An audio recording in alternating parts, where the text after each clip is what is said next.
السلام عليكم. الفيديو اللي غنعرضو اليوم هو فضيحة بالمجلس الجماعي بمدينة المحمدية.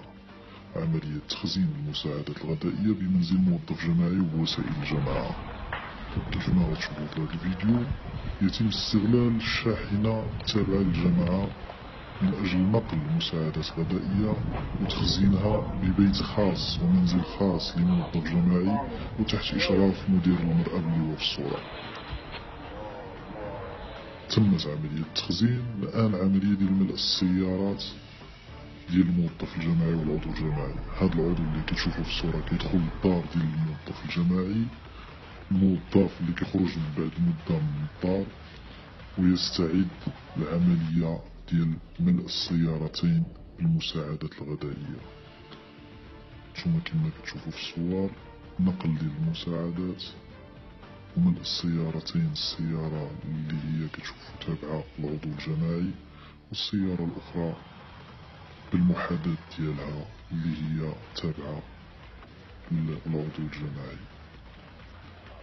تمت العملية، دخلوا للدار، قربنا من السيارتين وشفنا أن السيارتين مملوءتين عن آخرهما بالمساعدات الغذائية.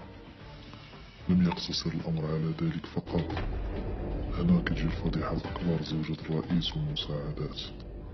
الريبورتور كيخرج من دار نفس الموظف مملوء عن آخره بالمساعدات الغذائية.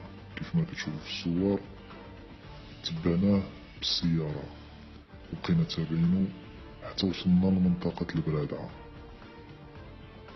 ماشي فقط لمنطقة البرادعة اللي هي مهمة، ولكن أيضا بالمحاذاة مع منزل الوالدة ديال رئيس المجلس البلدي. هناك تم إفراغ هاد الريبورتور بإشراف زوجة الرئيس اللي كما كتشوفوا في الصورة.